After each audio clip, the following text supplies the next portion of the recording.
안녕하세요. 저는 30대에 이혼을 하게 되어 지금은 자유로운 삶을 즐기고 있는 애청자입니다. 평소 사연을 들으며 아픔에 공감을 하기도 하고 때론 함께 욕도 하며 시간을 보내곤 하는데요. 그런 사연 열차에 제 사연이 소개된다고 생각하니 괜스레 마음이 다 떨려오네요. 저는 저를 하자 있는 인간으로 몰아가는 시모도 시모였지만 남편이 결정적인 이유가 되어 이혼까지 하게 되었는데요. 제가 어떻게 남편의 외도를 알게 되었고 어떻게 복수를 하고 이혼을 하게 되었는지 한번 들어보실래요? 남편과 저는 고등학교 동창이었는데 학교에 다닐 땐 그저 친구로 지내다 시간이 지나며 자연스럽게 연인 사이가 되어 결혼까지 하게 된 부부였죠. 그렇게 결혼을 하게 된 지 3년. 마음만 먹으면 금방이라도 임신이 가능할 거라 생각했는데 그게 생각처럼 쉬운 일은 아니었어요. 3년 동안 임신 소식은 전혀 없었고 결혼 전 더 늦어지기 전에 임신을 하고자 잘 다니던 회사까지 그만두고 몸 관리를 하며 임신을 하려 노력했죠. 남편 역시 저와 함께 병원을 다니며 임신을 위해 노력하고 있었고 그렇게 저흰 큰 소리 나는 일 없이 지내고 있었어요. 하지만 부부 사이만 좋다고 해서 스트레스가 없는 건 아니었어요. 임신이라는 게 몸도 몸이지만 심적으로 편안해야 잘 될 텐데 시모와 시누이는 임신을 방해라도 하려는 사람처럼 저를 괴롭히기 일쑤였어요. 엄마, 우리 집엔 임신 못해서 올케처럼 고생한 사람은 없지 않아? 내가 알기로는 그런 사람이 없는데 올케는 뭐 때문에 임신이 그렇게까지 안 되는 거지? 그러게나 말이야. 우리 집엔 그런 유전자 자체가 없는데 너희가 아기가 안 생기는 거 보니 아무래도 네가 무슨 문제가 있는 것 같구나. 우리 아들은 절대 문제가 있을 리가 없으니 말이야. 친정 역시 임신 때문에 고생한 사람이 없는데 저딴 식으로 말하니 기분이 나쁜 건 당연했어요. 거기에다 병원에서 검사받은 결과 남편뿐 아니라 저 역시 아무 문제가 없었고 그런 사실을 두 사람에게 여러 번 강조해서 말해주었는데도 불구하고 저런 말을 계속하니 정말 스트레스가 이만저만이 아니었어요. 제가 여러 번 말씀드렸잖아요. 병원에선 저희 몸엔 아무런 문제가 없다고 했다니까요. 그러니까 그런 말은 좀 하지 말아주세요.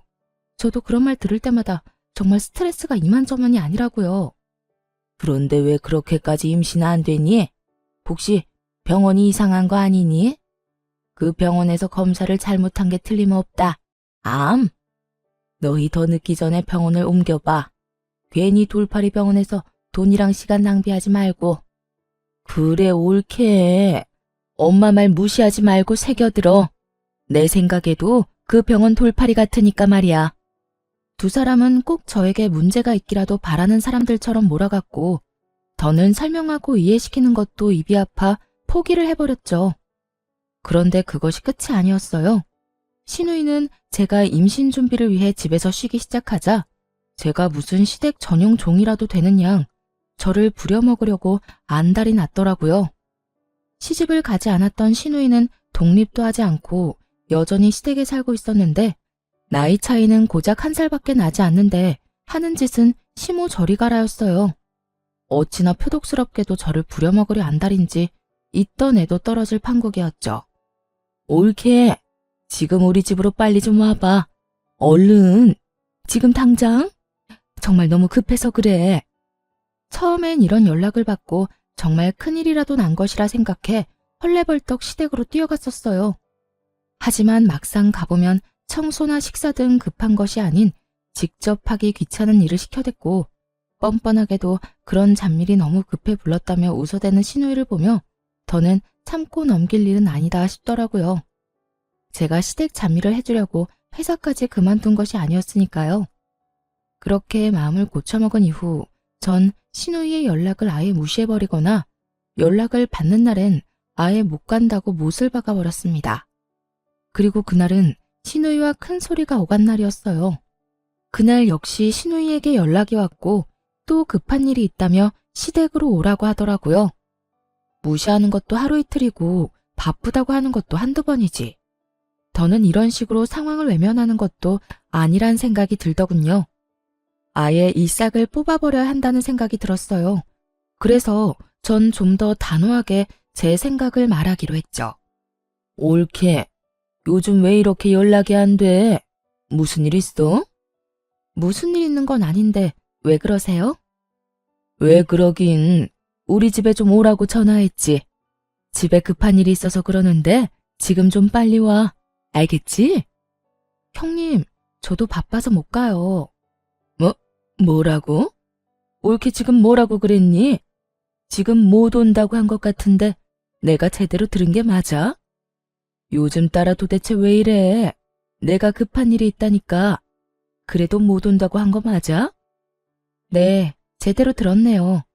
형님, 말이 나왔으니까 하는 말인데 제가 회사를 쉬고 있다고 해도 저도 사생활이 있는데 어떻게 형님이 부를 때만 기다리고 있겠어요? 저도 오늘은 바빠서 못 가니까 급한 일은 알아서 해결하세요. 신우이는 못 간다는 제 말에 화가 났는지 막말을 하기 시작하더라고요. 아니, 평소 신우이의 개념이 얼마나 수준 이하인지를 적나라하게 나타내는 말들을 서슴없이 해대고 있었죠. 올케, 진짜 이런 식으로 나올 거야? 집에서 내 동생 돈이나 쓰면서 노는 주제에 바쁘긴 뭐가 바빠? 그냥 시댁 오기 싫어서 거짓말하는 거 누가 모를 줄 알아? 그리고 시댁 식구가 오라고 하면 오고 가라고 하면 가는 게 며느리로서 당연히 해야 하는 도리인 거 몰라? 이런 말까지 듣고 나니 저만 웃는 얼굴로 대할 필요는 없다는 생각이 들더라고요. 거짓말은 형님이 먼저 했죠. 바쁘다고 그날리를 피워서 급하게 가보면 청소해라, 밥해라 등등. 그리고 형님, 같은 여자로서 그런 식으로 하고 싶으세요? 며느리로서 도리 중엔 그런 건 듣도 보도 못했네요, 저는. 제발 적당히 좀 하세요. 저요, 임신하려고 회사 그만둔 거지 그런 일이나 하려고 회사 그만둔 거 아니라고요. 그러니까 앞으로 급하다는 핑계 대면서 저 시댁으로 부르지 마세요. 저는 그대로 전화를 끊어버렸고 내심 이렇게까지 싫은 티를 내고 이렇게까지 말하면 더는 저를 괴롭힐 일이 없을 거라 생각했죠. 하지만 신우이는 더 날뛰기 시작하더라고요. 그날 이후 저를 부르는 대신 저희 집으로 찾아와 집을 엉망으로 만들고 간다거나 이상한 트집을 잡아대더군요. 그래서 제가 집으로도 못 오게 했더니 시모를 앞세우기 시작하더라고요. 그날은 신우이뿐 아니라 시모까지 함께 집으로 온 날이었는데 마침 장봐놓은 것이 없어 마땅히 먹을 것이 없는 상태였죠. 자연스럽게 냉장고부터 열어보던 시모와 신우이는 텅 빈 냉장고를 보고 작정한 듯 잔소리를 하기 시작했어요. 넌 집에서 쉬는 애가 이게 뭐니 이게? 너희 집에서 밥은 해먹고 사니? 나가서 뼈 빠지게 일하는 우리 아들 끼니는 제때 해주는 거 맞아? 그러니까 올케, 이건 아니지. 어떻게 냉장고에 죄다 풀떼기에다가 마실 거 반찬 몇 개밖에 없어? 우리 아들은 고기 좋아하는데 고기 같은 건 없어. 고기는 떨어지는 일 없이 늘 넉넉히 사다 놓거라. 우리 아들이 먹고 싶으면 언제든 먹을 수 있게 말이야. 시모와 신우이는 사이좋게 말을 주고받으며 저에게 잔소리를 해대고 있었고 저는 입을 떼서 무얼 하나 싶은 마음에 아무 말도 하지 않고 있었어요. 제가 무엇라 한다고 한들 제 말을 들을 사람들도 아니고 괜히 잘못 대답을 했다가 그렇지 않아도 긴 잔소리가 더욱 길어질 거라 확신했기 때문이죠. 그렇게 한참을 시모와 장단 맞춰 잔소리를 하던 신우이는 배가 고프다며 휴대전화를 뒤적인다 싶더니 배달을 시키더라고요. 아유, 올케 내에 와서 밥이나 먹을까 했는데 이게 뭐야? 엄마는 배 안 고파? 난 지금 배가 너무 고프단 말이야. 안 되겠다. 간단하게 요기나 하게 참치회나 시켜서 먹어야 하겠어. 언제부터 참치회가 간단한 요깃거리 음식이 되었는지는 몰라도 신우이는 참치회를 시킨다고 하며 음식을 주문했고 얼마 지나지 않자 음식이 도착했어요. 얼마나 많이 시킨 것인지 배달 오신 분의 양손 가득 음식이 들어서고 있었죠. 음식의 양도 당황스러운데 더 황당한 말이 신우이의 입에서 나오고 있더라고요. 어머, 지갑이 없네? 어떻게 하지? 올케, 카드 있지? 올케가 계산 좀 해. 잘 먹을게. 고마워. 그렇습니다.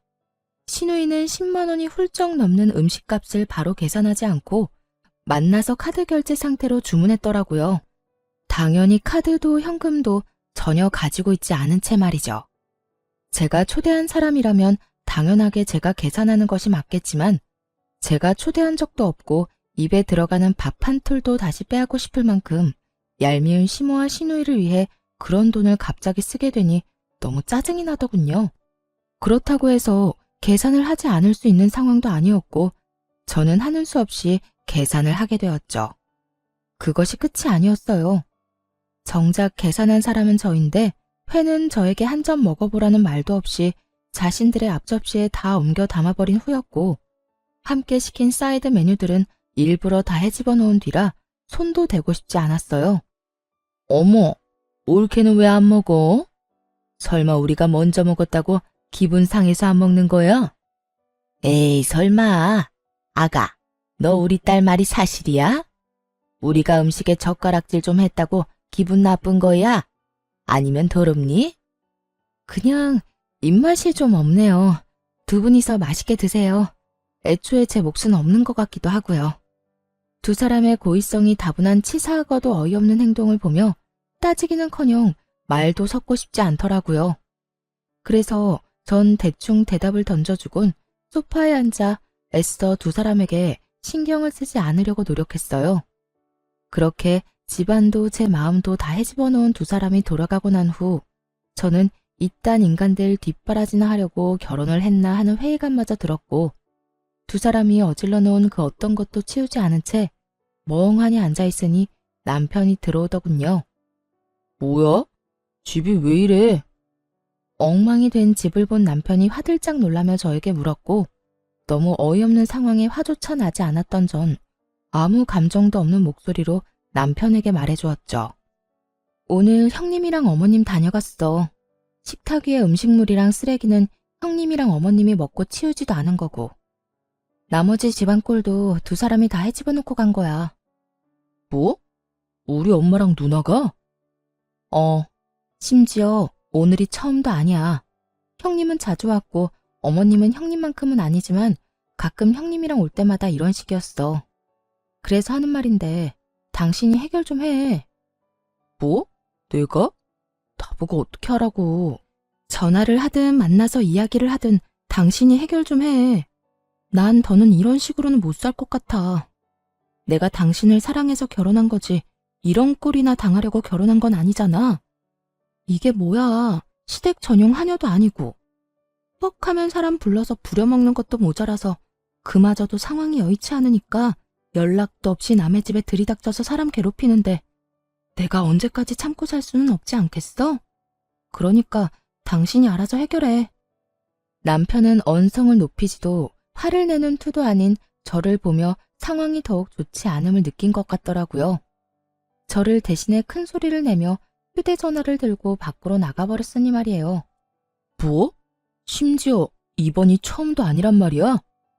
아, 정말 두 사람 다 왜 그러는 거야? 있어봐. 내가 통화 좀 하고 올 테니까 말이야. 이렇게 큰 소리를 치며 남편은 나가버렸고 저렇게까지 화를 내며 나갔으니 다 해결하고 돌아올 거라 생각했어요. 하지만 이런 제 기대와는 달리 통화를 끝내고 집으로 돌아온 남편은 들어오자마자 휴대전화를 내려놓으며 오히려 저에게 짜증을 내기 시작하더라고요. 당신, 내가 방금 누나하고 통화했는데 당신이 먼저 우리 누나 연락은 다 무시했다며? 우리 집으로 오라고 해도 바쁘다고 하고 끊어버리고 누나 말로는 당신이 먼저 말을 기분 나쁘게 했다고 하던데 그게 사실이야? 시누이는 사건의 시작이 어떻게 된 것인지는 쏙 빼먹고 딱 제가 본인에게 한 말과 행동만을 남편에게 전달했더라고요. 잘못은 시모와 시누이가 한 것인데 남편에게 짜증을 내는 것은 아니란 생각에 지금껏 참아왔는데 남편이 그 성의 없는 말투에 참아왔던 화가 끌어넘치더군요. 형님이 그래? 내가 먼저 연락도 무시하고 집으로 오라고 해도 가지도 않았다고? 내가 왜 그랬을 것 같아? 당신은 날 그렇게도 몰라? 내가 이유도 없이 그랬을 사람으로 보이냐고. 당신이 신경 쓸까봐 이때까지 말 안 한 건데 나 일 쉬기 시작하면서부터 형님 심심하면 나 불렀어. 급한 일 있다고 숨 넘어갈 것처럼 연락이 와서 가보면 설거지해라 청소해라 밥해라 등등 내가 그런 거 하려고 일 쉬는 거 아니잖아. 우리 임신 때문에 나도 그 좋아하던 내 일까지 그만두고 집에서 관리하는 거 아니야. 그런데 어머님이랑 형님은 그런 나를 불러서는 부려먹기 바빴다고. 형님이 그런 식으로 나오는데 당신 같으면 네네 하면서 연락받고 싶겠어? 저는 고함을 지르며 따져 물었고 남편은 제 말에 잠시 움찔하는가 싶더니 생각이란 없는 인간처럼 시댁 편을 들기 시작하더군요. 이유가 어찌되었든 당신이 우리 누나 연락도 무시하고 말도 그딴 식으로 한 건 당신이 잘못한 거야. 누나가 그래도 당신보다 나이도 많고 손윗사람인데 그렇게 무시를 당했으니 기분이 좋을 리가 있겠어? 그러니까 당신이 적당한 때 봐서 우리 누나한테 사과해. 알겠어? 시누이 대변인 노릇을 하느라 정신이 나가버린 남편을 보는데 정말 오만정이 다 떨어진다는 말의 의미를 알겠더라고요. 저에게 시누이에게 사과를 하라며 우겨대는 남편을 보는데 사람이 어쩌면 그렇게 미워 보이는지 더는 마주하고 싶지도 않더군요. 그래서 전 시모와 시누이 때문에 엉망이 된 집을 손가락질하며 말했어요. 사과는 당신이나 하고 이 집 정리도 당신이 해. 뭐? 내가 왜? 내가 왜? 몰라서 물어? 이거 내가 어지럽혔어? 다 당신 엄마, 당신 누나가 이런 거잖아.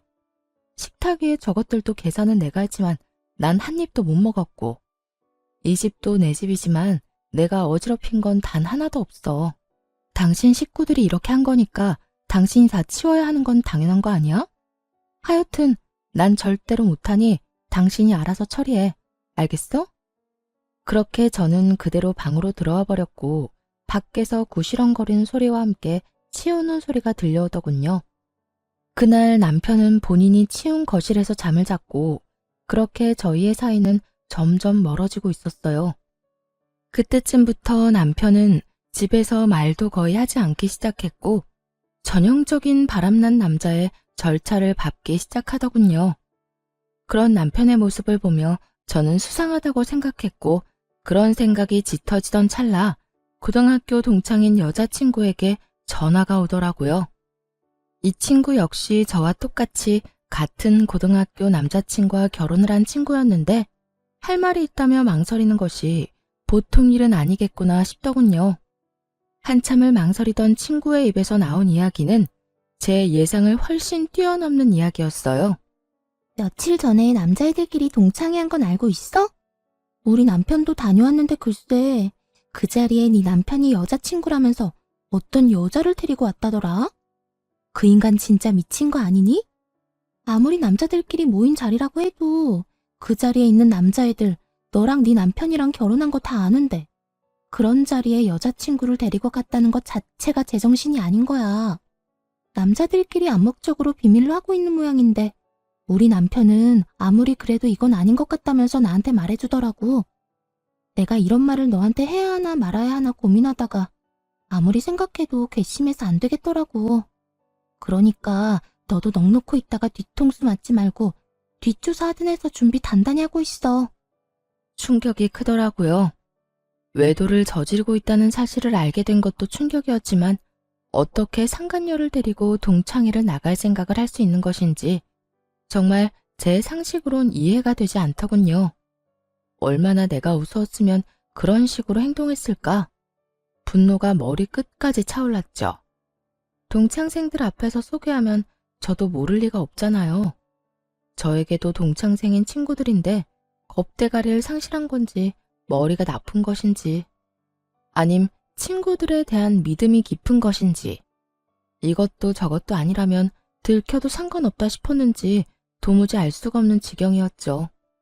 그 모든 것이 혼란스러운 상황 속에서도 확실해지는 것은 있었어요.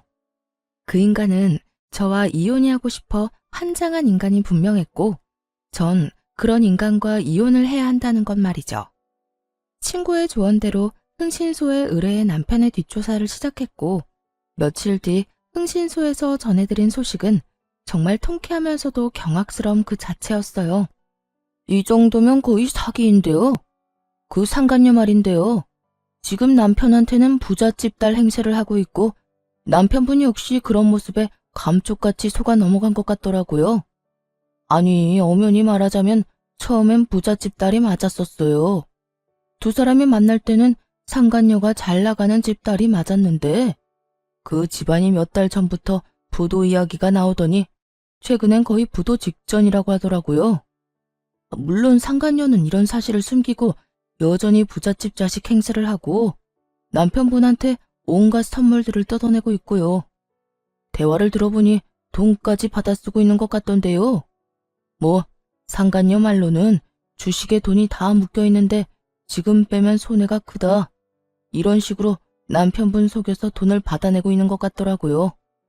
하여튼 자세한 내용이나 사진, 녹음 파일은 따로 보내드릴 테니 확인해 보시고 혹시나 더 필요한 거나 궁금하신 거 있으면 연락해 주세요. 들어보니 남편은 상간녀와 만난 지 적어도 반년은 더 되어 보인다고 하더라고요.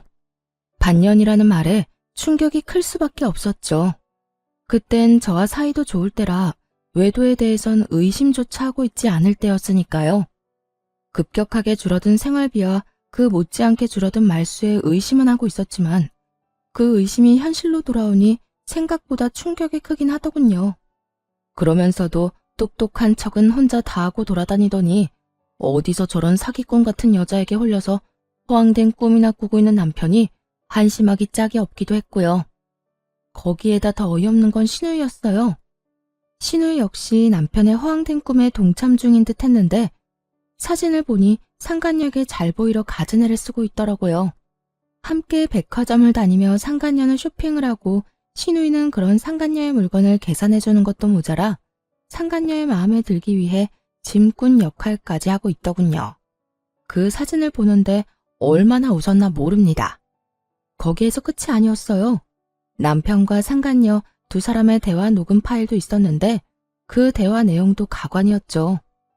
자기야, 나 요즘 집사람이랑 사이도 좋지 않은 채로 유지 중이고 말도 제대로 안 한 지 꽤 됐어. 아마 조만간 자연스럽게 이혼 이야기가 나올 것 같아. 잘 됐지? 한껏 신난 남편의 목소리와는 달리 상간녀는 제가 느끼기에도 떨떠름한 목소리로 대답하더군요. 그래? 그런데 굳이 그렇게까지 해서 이혼하지 않아도 돼. 정 힘들면 굳이 이혼하지 말고 이대로 지내도 난 상관없어, 자기야. 에이, 그래도 이렇게 지내는 것보다 내가 빨리 정리하고 자기하고 당당히 만나다가 결혼하는 게 더 좋지. 그나저나 내가 다 정리하기만 하면 자기 부모님께 인사드릴 수 있는 건 맞지? 어? 그럼 당연하지. 그렇다면 하루라도 빨리 정리하는 게 맞지. 나도 회사 생활 지겹기도 하고 요즘 따라 힘들기도 해서 하루라도 빨리 때려치우고 우리 예비 장인어른 회사에 들어가서 좋은 자리 하나 맡고 싶단 말이야. 자기 아빠가 나 꽤 높은 자리 내주시겠지? 그렇지? 그렇겠지? 아마 자기 만나보면 괜찮은 자리 마련해 주실 거야. 그러니까 그런 걱정은 하지 말고 일단 다니는 회사 일이나 제대로 해. 그만둘 때 그만두더라도 평판이 좋아야 하니까. 우리 아빠 만나기 전까진 회사 열심히 다니란 말이야. 그럼 그런 건 걱정하지 마. 그렇지 않아도 당장이라도 사표 던지고 싶은 거 참고 또 참으면서 웃으면서 일하고 있어. 자기 말대로 다른 회사 가더라도 사람 일이란 건 혹시 모르는 일이고 평판이 중요하니까 말이야. 남편은 상간녀가 파트로 매주를 쓴데도 믿을 태세였고 상간녀는 정말 이혼까지 하고 회사를 그만둬버리면 자신이 남편을 꼼짝없이 책임져야 하니 그건 또 싫었을 거예요. 그렇다고 해서 지금 든든한 돈줄이 되어주는 남편을 버릴 순 없어 보이더군요. 교묘하게 이혼은 권하지도 않고 회사를 그만두면 안 된다는 말을 계속 반복하는 걸 보니 말이에요. 그렇게 대화만 들어도 저는 상간녀의 속마음이 다 들리는데 여전히 아무것도 모르는 남편은 격양된 목소리로 이런 말까지 하더군요. 에이, 진짜 당장이라도 집사람이랑 이혼해버리고 싶은데 얼마 안 되는 재산 정리도 좀 해야 하고 이것저것 잡음 없이 끝내려면 시간이 조금 걸릴 수도 있어. 그러니까 자기가 넓은 아량으로 조금만 더 기다려줘. 난 괜찮으니까 이혼도 너무 서두르지 마. 알겠지? 역시 우리 자기는 마음도 넓어. 남편의 신난 목소리를 듣고 있는데 그 순간 명의 이전 이야기를 했던 것이 떠오르더라고요. 결혼할 당시 집 명의를 제 명의로 했었는데 최근에 이런저런 핑계를 대며 명의를 이전해달라고 했던 것이었죠. 명의 이전은 생각지도 못한 일이라 귀등으로 듣고 생각해보자며 말을 돌리곤 했었는데 그때 생각해보니 남편에겐 다 계획이 있었더라고요. 저에게서 집을 뺏은 후 속 시원하게 저와 이혼하고 상간녀와 새 출발을 할 계획 말이에요. 그렇게 남편의 추악한 계획과 신우이와의 관계까지 모두 알게 된 저는 이혼 전문 변호사분을 만나 이혼을 준비하기 시작했고 이런 사실을 꿈에도 알지 못하는 남편과 신우이는 상간녀에게 잘 보이려 있는 돈 없는 돈 모두를 다 끌어다 쓰고 있더군요. 전 마음속으로 두 사람의 행보를 응원했고 제 이혼 준비가 끝날 즈음 남편이 집으로 회사 짐박스를 안고 들어오더라고요. 씩씩거리며 들어오는 꼴이 회사를 그만둔 듯 했어요. 그게 무슨 짐이야? 혹시 회사 그만뒀어? 남편은 박스를 바닥에 던지듯 내려놓으며 과하게 성질을 내더군요. 보면 몰라? 아, 진짜 짜증이 나 죽겠어. 박 과장은 자기가 내 월급을 준다고 착각이나 하는가 봐. 나만 보면 시비에다가 나만 보면 못 잡아먹어서 안달이라니까. 그래서 상사랑 한바탕 하고 그만뒀다. 이 말인 거네. 그래. 아, 차라리 잘 됐어. 이까짓 회사 그만두고 싶었는데 이참에 나도 좀 쉬면서 새 출발하지 뭐. 남편은 상간녀라는 믿을 구석이 있었던 터라 직장 상사와 트러블이 일어나기 무섭게 회사에 사표를 던져버렸고 그런 남편의 모습을 보며 오늘이 그날이구나 싶더라고요. 자고로 집도 절도 없을 때 버려야 더 큰 복수가 되지 않을까 싶었으니까요. 전 여전히 씩씩거리는 남편을 뒤로 한 채 방으로 들어가 남편의 짐을 싸 거실로 나왔어요. 제가 큰 캐리어를 건네자 소파에 앉아 넥타이를 풀던 남편이 화를 내며 말하더라고요. 이게 뭐야? 나 나가라고? 응, 나가. 당신 진짜 너무한 거 아니야? 아무리 당신이랑 상의 한마디 없이 회사를 그만뒀어도 그렇지. 어떻게 이런 식으로 가장을 내쫓으려고 할 수가 있어? 그렇게 상간녀에겐 이혼 노래를 부르더니 막상 저에게 쫓겨나는 건 자존심이 상하는 일이었던 건지 화를 막 내더라고요. 그 모습이 얼마나 기가 차고 어이가 없는지. 저도 모르게 코웃음이 다 나더라고요. 당신이 상의도 없이 회사 그만둔 거? 물론 그것도 문제가 있지. 그런데 설마 그런 걸로 내가 당신을 쫓아내겠어? 그러면 이 짐은 뭔데? 방금 나보고 나가라며. 응, 나가. 내가 지금 나가라는 건 당신이 단지 회사를 그만둬서 그런 게 아니라 당신이 바람을 피우고 있기 때문이야. 당신이 바람을 피우고 있는데 회사 그만둔 게 무슨 문제가 되겠어? 여보, 내가 바람이라니 무언가 오해를 하나 본데 나 그런 짓 절대 못하는 거 알잖아. 그런 짓은 절대 못한다는 인간이 내 뒤에선 내 등에 그렇게 비수를 꽂았어? 내가 정말 몰라서 이때까지 참은 줄 알아?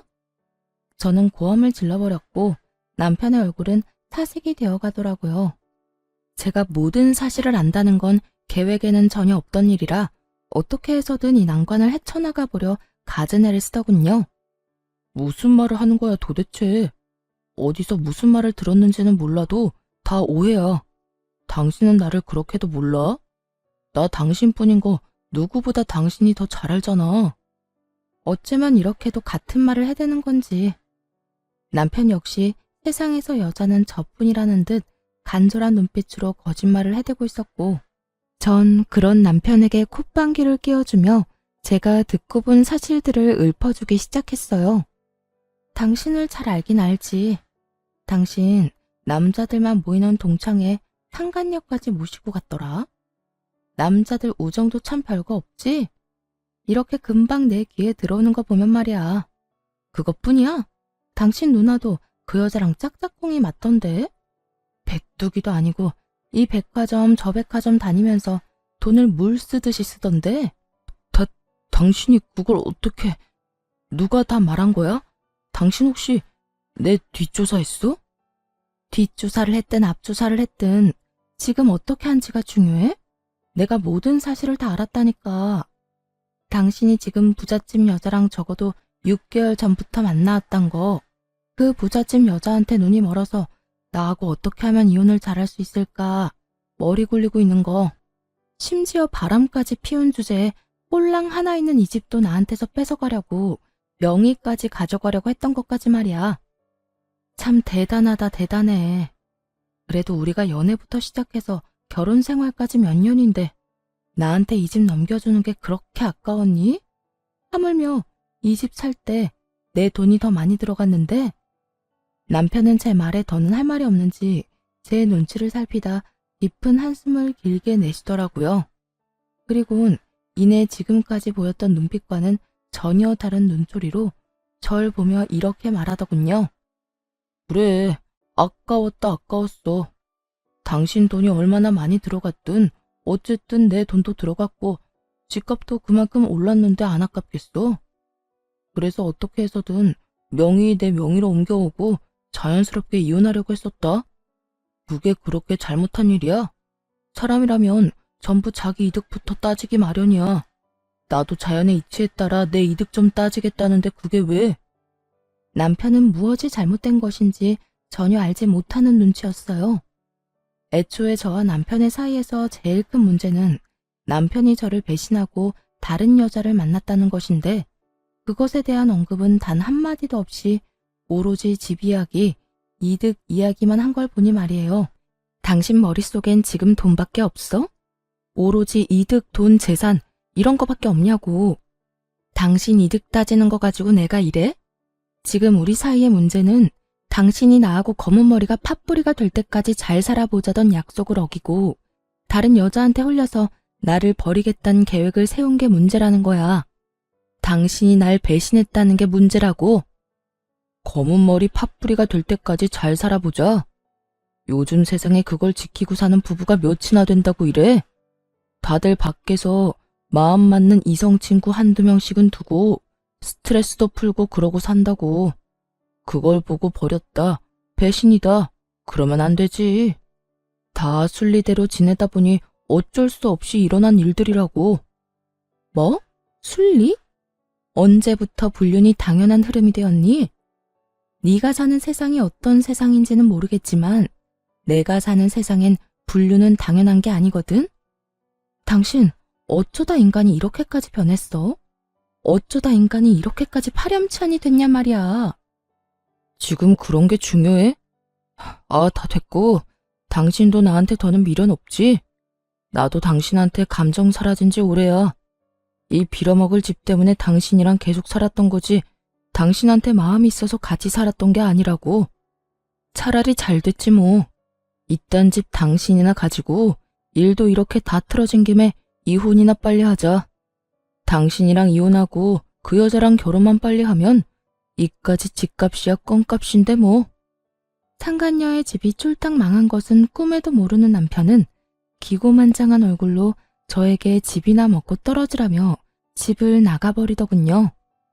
앞으로 본인 앞에 펼쳐질 앞날에 대해 아무것도 알지 못한 채 기고만장한 꼴로 집을 나가는 남편의 뒷모습을 보는데 화가 나기는커녕 웃음만 났습니다. 그렇게 진행된 이혼에서 저는 남편, 상간녀, 시누이 모두에게 위자료를 청구했고 세 사람 모두에게 위자료를 받고 이혼할 수 있었어요. 이혼하는 그 순간까지 상간녀는 부잣집 딸 연기를 하고 있었는데 저에게 주어야 하는 위자료 역시 전 남편에게 받아내고 있더라고요. 자기야, 나 아직 주식 정리를 못했는데 위자료 어떻게 해?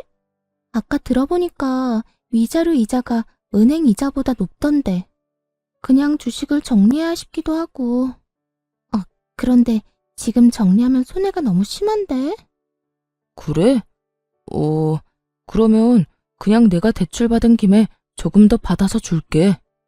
어차피 그 주식 한 달 정도만 있으면 정리할 수 있다고 했잖아. 응, 들리는 찌라시엔 한 달 내로 따상 갈 거라고 하더라고. 그렇게만 되면 내가 진짜 이자까지 쳐서 다 줄게. 돈만 돌려주겠어? 자기 인생 펴는 거야 이제. 상간녀의 말에 전 남편은 얼굴 한가득 행복 가득한 미소를 지어 보이더라고요. 저와 이혼하는 그 마당에 말이죠. 그 모습을 보는데 저 역시 웃음이 터져나와 크게 혼이 났네요. 주식에 큰돈이 묶여있는 것도 거짓말, 앞으로 인생이 필 일만 남았다는 것도 거짓말이란 것을 저는 잘 알고 있었으니까요. 그렇게 전 남편과 전 시누이가 빚쟁이가 된 채 소송은 마무리되었고 이혼 확정 서류를 제출하면 모든 것이 끝이 나는 날이 다가왔어요. 전 남편은 서류를 제출하려던 저를 기다리고 있었는데 그 몰골이 말이 아니더라고요. 죽도 한 그릇 못 얻어먹고 다니는 것인지 피골이 상접한 것은 물론이었고 행색도 남루한 것이 굳이 물어보지 않아도 어떤 상황인지 훤히 보이더군요. 제가 전 남편을 발견한 직후 전 남편 역시 저를 발견했는지 다짜고짜 저에게 달려와 무릎을 꿇고 빌기 시작하더군요. 여보, 서류 제출하러 온 거야? 이 서류 제출하면 우리 진짜 끝인 거 알고는 있지. 잘 알고 있지. 그러니까 이렇게 아침 대바람부터 온 거 아니겠어? 하루라도 빨리 너 같은 인간이랑 깨끗하게 정리하려고 말이야. 여보, 그러지 말고 다시 한번 생각해보면 안 될까? 우리가 이렇게 이혼한다는 거 정말 말도 안 되는 일이잖아. 뭐? 말도 안 되는 일? 뭐가 말도 안 되는데?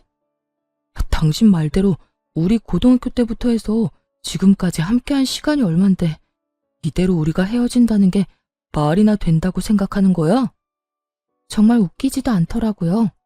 그 긴 세월이 그렇게나 소중하다는 사람이 어떻게 다른 이유도 아닌 외도로 인해 이혼까지 하게 만들었으니 말이에요. 심지어 끝까지 반성은커녕 비웃기 바빴던 걸 제가 다 기억하고 있는데 이제와 이렇게 매달리는 꼴을 보고 있자니 통쾌하기는커녕 미친 듯이 화가 났어요. 그 세월이 그렇게 소중했다는 인간이 그딴 짓을 했니? 기억 안 나? 당신 나하고 이혼하는 그 순간까지 미안하다는 말은커녕 본인은 잘 먹고 잘 살 테니 나는 이혼녀 딱지 붙이고 잘 살라고 했던 거. 그런데 이제 와서 무릎까지 꿇고 왜 이런데? 갑자기 집 나갔던 양심이 다시 되돌아오기라도 했는가 봐.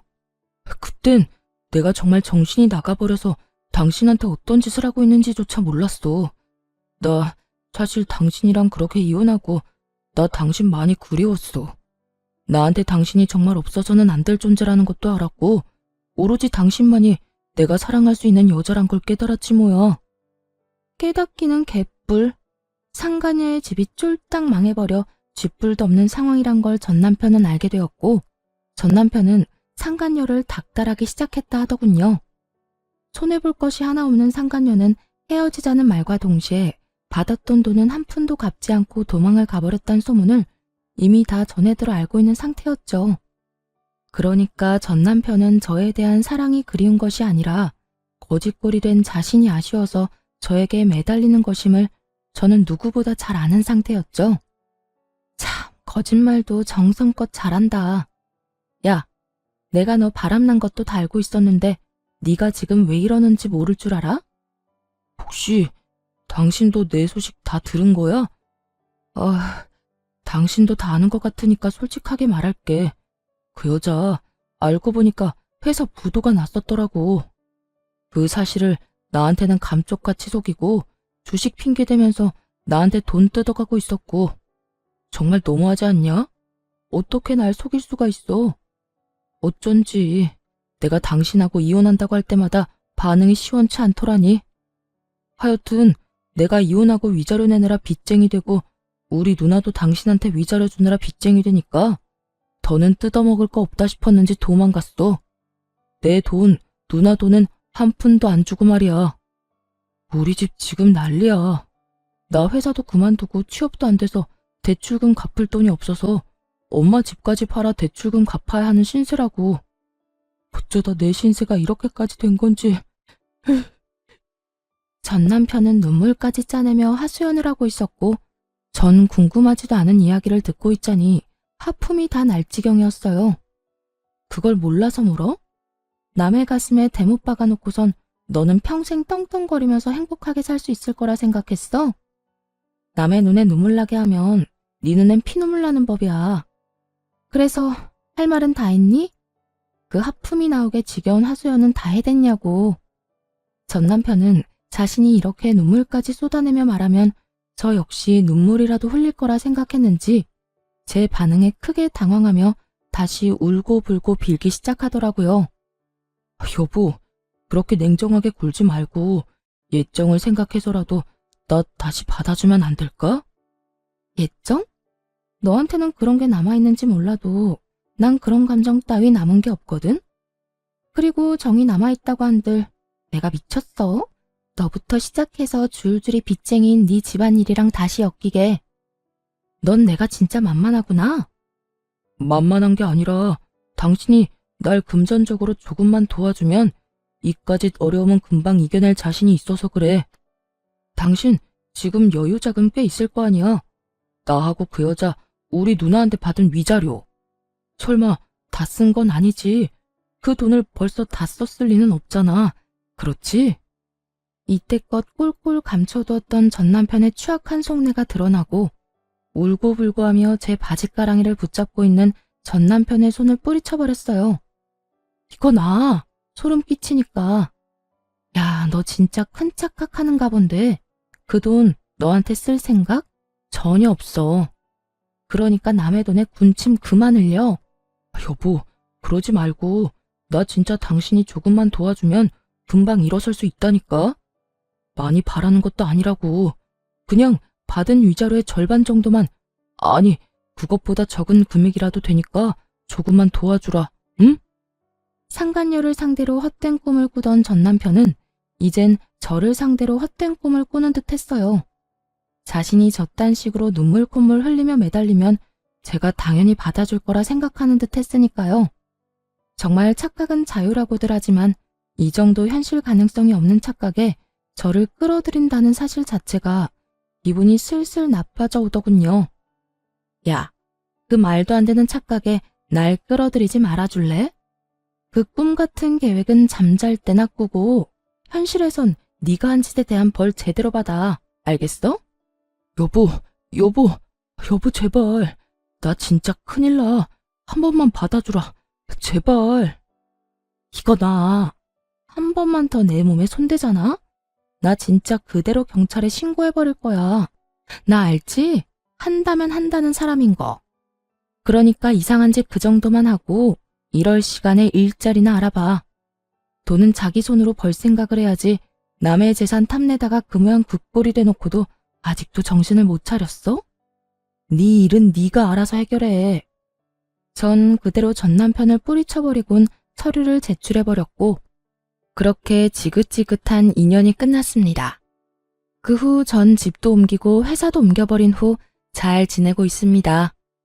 한동안 전 남편과 전 시댁 식구들이 계속 연락을 해와 귀찮은 일이 있긴 했지만 차단 깔끔하게 했더니 요즘엔 연 끊겨버린 지 꽤 되었어요.